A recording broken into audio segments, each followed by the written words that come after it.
Good morning, sixth graders.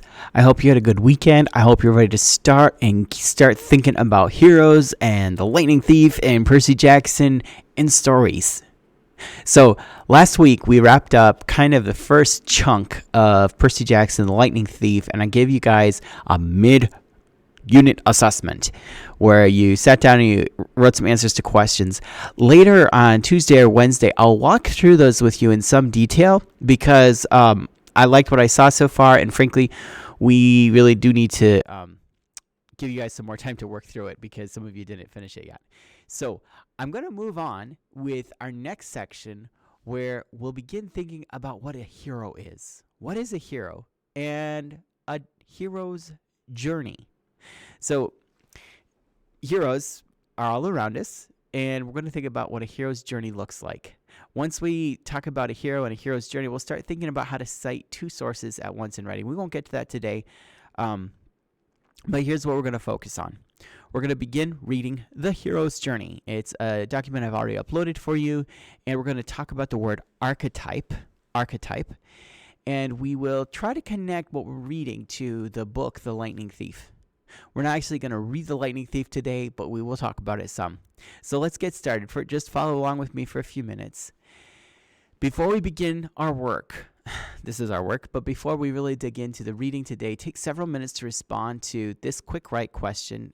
There are no limits or expectations. Think of this like to get your creative juices going, to start thinking about what's happening. So whatever you feel like is true, whatever you feel like is your experience, as long as you can support your thinking with good reasons and examples, you go ahead and write that. So this is my question.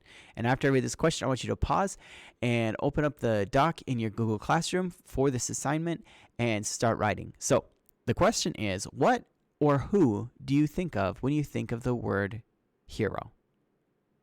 Provide reasons or examples to support your response.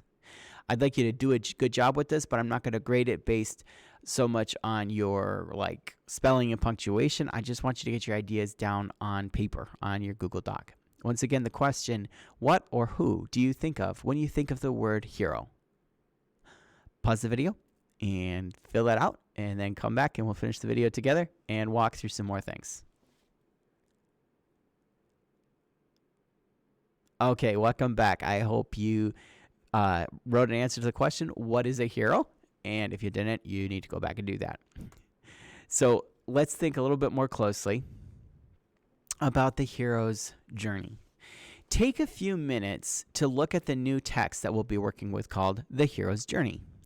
First, read Act 1, Separation Silently. And I want you to go ahead and do this, but I'm going to read it to you out loud. You don't have to understand everything. That's what the assignment's going to be about. But do look at it and work to understand kind of the basic idea of what the passage is about. So let's switch my screen over. Let's blow this up a little bit so we can see it better. There we go. Can you read that? I hope so. Okay. I'll read it to you. Follow along in either the video or in your own document. The Hero's Journey. Introduction. Joseph Campbell, an American psychologist and mythological researcher, wrote a famous book titled The Hero with a Thousand Faces. Campbell discovered many common patterns that are in many hero myths and stories from around the world. He described several basic stages that almost every hero goes through. That's the introduction. Then we have Act 1, and this is the first stage, separation. The ordinary world. Heroes exist in a world that is considered ordinary or uneventful by those who live there. Often people in the ordinary world consider the heroes odd. They possess some ability or characteristic that makes them feel out of place. So some examples of this would be the Wonderful Wizard of Oz. Dorothy is in Kansas, and she feels a little out of place. There's separation, and she's actually going to be the hero. If you know The Lord of the Rings and The Hobbit, Bilbo Baggins in Hobbiton is just a slightly out of place character in the ordinary world of Hobbiton. That's the first piece. Let's go back now and look again at our PowerPoint here and look at the next steps for us. Okay. Okay. So we've read the basic idea. And if you're doing this in class, I would ask you to circle words that are familiar, write the gist in the margins. But here's what I want us to think about. Let's save that, and you can go back and reread it more carefully. But there's not just one hero's journey. The text we're looking at, the hero's journey, is not the only text to describe this. And as you can see, there are many, many stories that follow the pattern of the hero's journey. Other texts may have slightly different names for the stages, but they are all similar in that they are all attempting to describe an archetype. An archetype, what is an archetype? It's a model after which other things are copied or repeated, kind of like a pattern. Think about it. Many, many stories have villains and heroes. The characters are different. For example, Frodo, Harry Potter, Katniss, Everdeen. But the basic pattern is the same. That's an archetype, a basic pattern that fits on top of many different kinds of stories or events or characters. An archetype. So, this is what I want you to do. I want you to take your text, look closely at it, the hero's journey, and read it one more time and identify the most important details. Let's take a peek at what this looks like. You're going to identify the most important details of the text. And the reason this is going to be important is so you can get the idea of what's going on and what we need to know about. So here's what this looks like. I'll walk through the first one with you because I'm just that nice. So the first act from our text, the hero's journey, right here. Let me come back to that. We have the introduction. Okay, so I have introduction here. And I want to know, what's the central idea or the central stage in this act? Okay, what's the central idea? Joseph Campbell, American psychologist. Campbell, it mentions him again.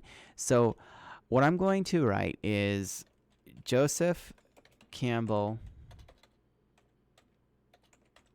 What did Joseph Campbell do? He wrote a famous book that discovered many common patterns and basic stages that almost every hero goes through. So I might write something like this. Joseph Campbell discovered patterns that most heroes experience.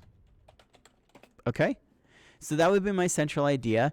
And then I could follow up with some additional details. He wrote a book. His book was titled, let me go back and see. This is what you're going to be doing.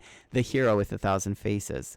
The Hero with 1,000 Faces. That's an important detail. I might also include several basic stages. I guess I got that one. Oh, he was a psychologist. That's an important psychologist. And he was a mythological researcher. Mythological researcher. Okay? That gives me some more important details and questions. Then I would come down here and I'll read the next section, separation. And what's the key idea here? What's the key, what's the central idea or the stage in the act? Where are we here? And I'll put that in there. And then I want you to keep going all the way through the whole article. Read it yourself, fill this out, give me the details, and I'll take a look at it, and we will talk more later this week about what we did. So 2 things to work on. First of all, the quick write, which you should have already done by now. And secondly, go through this article, A Hero's Journey, and fill this thing out. Does it sound good? Great. I'll look forward to seeing what you come up with.